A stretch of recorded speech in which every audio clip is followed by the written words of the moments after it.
U.S. missiles strike Russian territory for the first time. Ukrainian defense forces have struck Russian territory with ATACMS ballistic missiles. The target was successfully hit, said an informed source in the defense forces. According to the source, the strike targeted a military installation near the town of Karachev in the Bryansk region.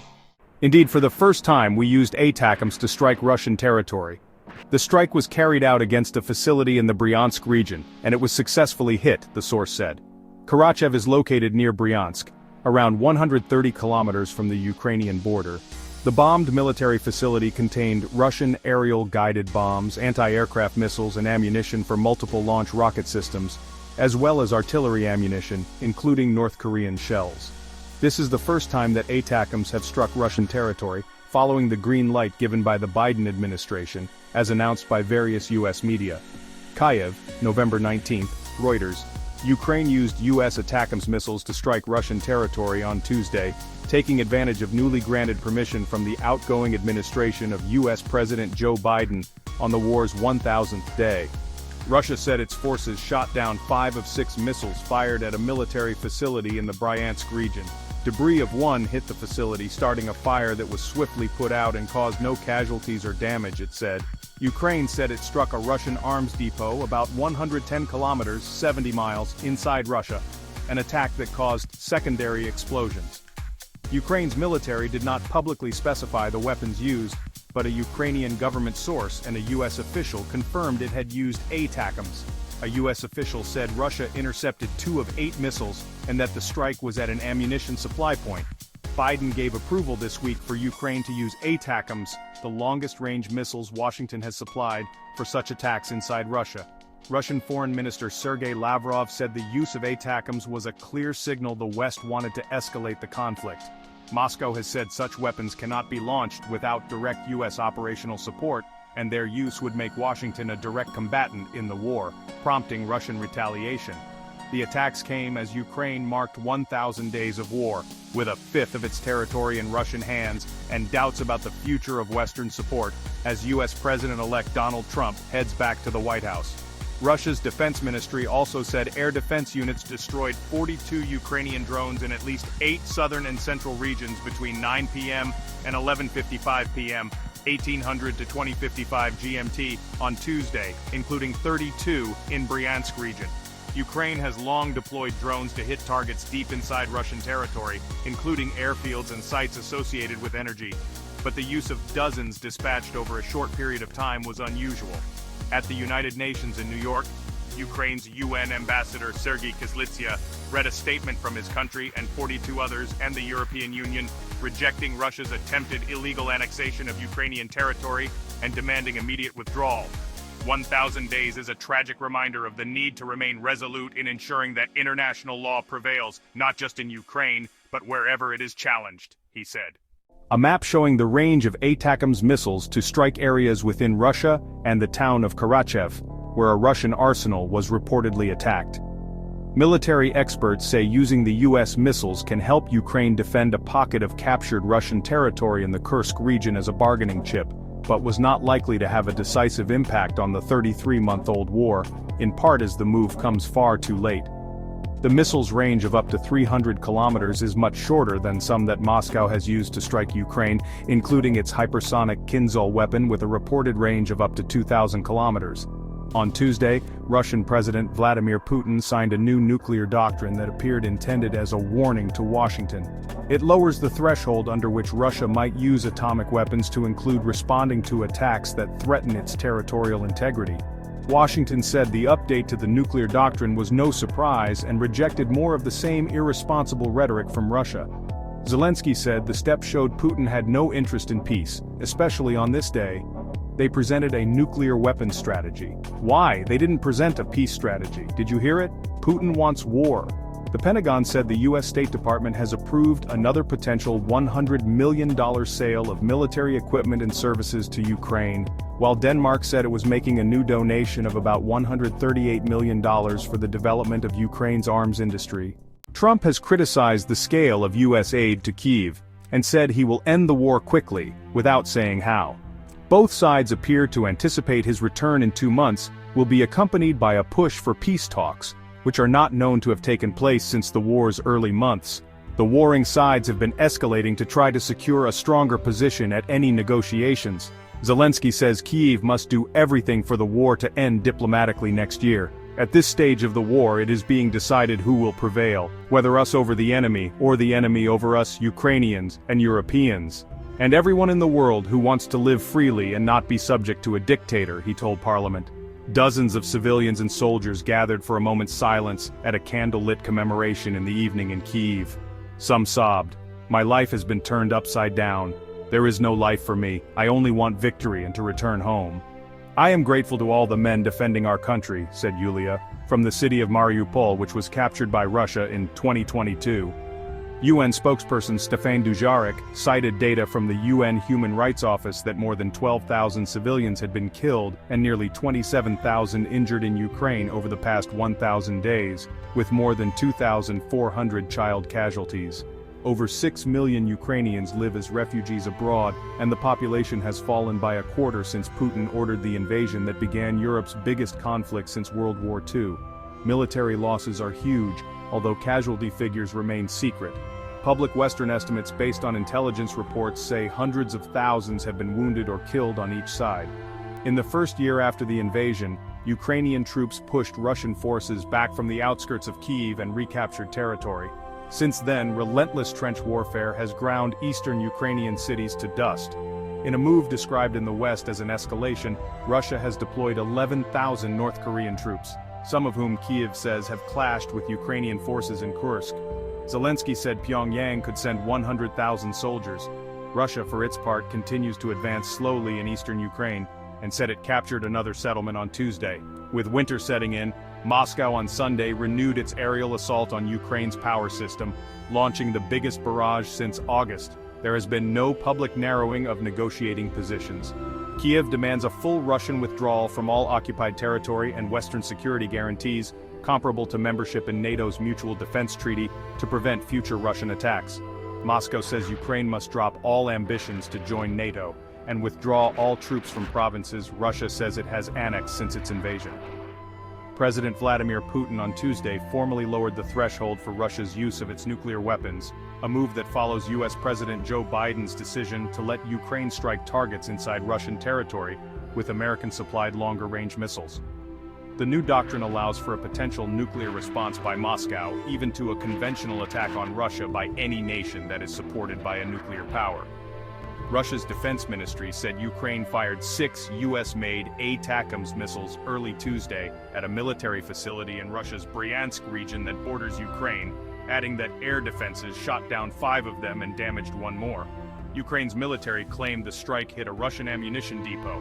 While the doctrine envisions a possible nuclear response by Russia to such a conventional strike, it is formulated broadly to avoid a firm commitment to use nuclear weapons and keep Putin's options open.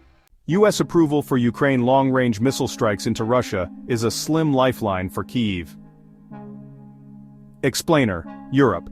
2 months before leaving office, US President Joe Biden has lifted restrictions preventing Kyiv from using the Army Tactical Missile System, ATACMS, for strikes deep into Russian territory that could help defend its territorial gains in Russia's Kursk region. Today, Ukraine launched the US-made missiles onto Russian soil for the first time. Here's what you need to know about the long-range ballistic missiles. In a reversal of long-standing US policy, US President Joe Biden on Sunday authorized Ukraine to use US-provided ATACMS missiles against military targets inside Russia. Washington had previously feared that allowing Ukraine to strike further into Russian territory would escalate the war, embroiling the US and other Western powers deeper in the conflict, and possibly even provoking a nuclear response from Moscow. On Tuesday, those missiles were used for the first time to strike inside Russian territory. Russia's defense ministry said Ukraine fired 6 US-made ATACMS missiles early Tuesday at a military facility in Russia's Bryansk region that borders Ukraine, adding that air defenses shot down 5 of them and damaged 1 more. Senior Ukrainian officials confirmed that ATACMS were used in the strike. Russian officials have repeatedly alleged that Western support for Ukraine amounts to direct involvement in the war, and protested loudly about the red lines that Ukraine's allies should not cross in providing military aid. But Ukraine's use of ATACMS and comparable weapons in Crimea or the Donbas suggests that strikes using these conventional weapons have been priced into the Russian war effort, according to Matthew Saville, Military Sciences Director at the Royal United Services Institute, RUSI, a London-based think tank. What are ATACMS missiles? The Army Tactical Missile System, ATACMS, was created during the Cold War to strike Soviet targets but were first used during the 1990 to 1991 Gulf War. They have already been used by Kiev during the war in Ukraine, but only on targets in Russian-occupied areas such as Crimea and the Donbas region. Ukrainian forces used US-supplied long-range ATACMS missiles for the first time in October 2023, with President Volodymyr Zelensky saying the weapons had proven themselves. The missile has a 230-kilogram high-explosive warhead to target troop concentrations, airfields and support facilities. A variant carries cluster munitions up to 300 bomblets that are ejected and designed to kill troops and destroy equipment. Saville noted that the ATACMS can be launched from the U.S. High Mobility Artillery Rocket System, HIMARS, of which Ukraine has several. These missiles can reach deeper into Russian territory than any other missile in Ukraine's arsenal, but have a shorter range than cruise or intercontinental ballistic missiles. Standard HIMARS rockets have a range of up to 70 kilometers, and conventional artillery like the howitzer has a range of about 40 kilometers. Ukraine is said by military analysts to have the ATACMS version M39, a one-block IA that are guided in part by Global Positioning System, GPS, and have a range of 70 to 300 kilometers, Reuters reported. Ukraine is also believed to have M57 ATACMS that deliver a single 500-pound high-explosive warhead at a range of 70 to 300 kilometers. The M57 was first used in 2004 and has been used in several conflicts, including Operation Enduring Freedom in Afghanistan, according to U.S. Army documents. ATACMS are ballistic missiles initially powered by a rocket into the atmosphere before falling back to the ground at incredibly high speed to reach its intended target.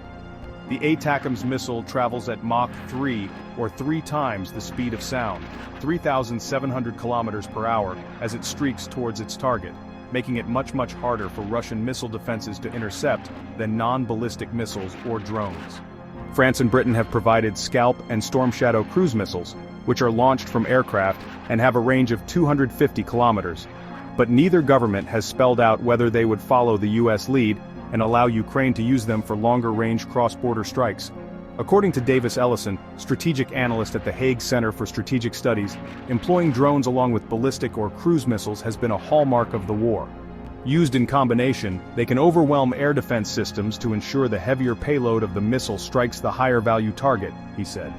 In August, the Institute for the Study of War and Critical Threats, 2 North American think tanks providing daily analyses of the Ukraine conflict, created an interactive map detailing 225 known military targets potentially within reach of ATACMS strikes. Russia has moved many high-value targets, helicopters and glide-bomb armed aircraft attacking Ukrainian cities to air bases outside the range of ATACMS, RUSI's Saville said. But there are many other sites Ukraine could target, such as military headquarters and ammunition or supply locations supporting Russian and North Korean troops, he added. Combined with existing Standard Rockets capabilities, ATACMS may help the Ukrainians hold on to the territory they occupied in Russia's Kursk region, in the face of Russian counterattacks, and inflict casualties on those North Korean forces that are now operating inside Russia, Saville said. The U.S. authorization on the use of ATACMS will enable the UK and France to grant Ukraine permission to use comparable European missiles inside Russia. The Storm Shadow, known as Scalp in France, is a Franco-British long-range cruise missile with similar capabilities to the U.S. ATACMS. Since these missiles are equipped with U.S.-made GPS targeting systems, Ukraine needs U.S. approval to use them inside Russia, according to Hussein Aliyev, senior lecturer and specialist in the Ukraine war at the University of Glasgow. The relaxation on restrictions on using ATACMS should lead to a similar easing of restrictions on using Storm Shadow and Scalp, Saville said. Each ATACMS missile costs about $1.5 million. The comparable Franco-British missile, the Storm Shadow or Scalp, costs about $1 million. It is unlikely that Ukraine's new missile capability will have a major impact on convincing the incoming administration of Donald Trump that the country is still worth backing, Saville said, given the many Ukraine skeptics in the Trump camp and the short time frame until the formal presidential inauguration on January 20th. But not everyone is convinced that Ukraine's new missile capability is a case of too little, too late, including John E. Herbst, senior director of the Atlantic Council's Eurasia Center in Washington and former U.S. ambassador to Ukraine from 2003 to 2006. Russian President Vladimir Putin desperately wants to take back all occupied Russian territory, he wrote on Monday, referring to Ukraine's incursion into the Kursk region. The longer-range Western weapons may make this notably harder for Putin to achieve. That would enhance Kiev's leverage in future talks. President Vladimir Putin responded to Biden's authorization of ATACMS strikes into Russian territory today by formally lowering the threshold for Russia's use of its nuclear weapons.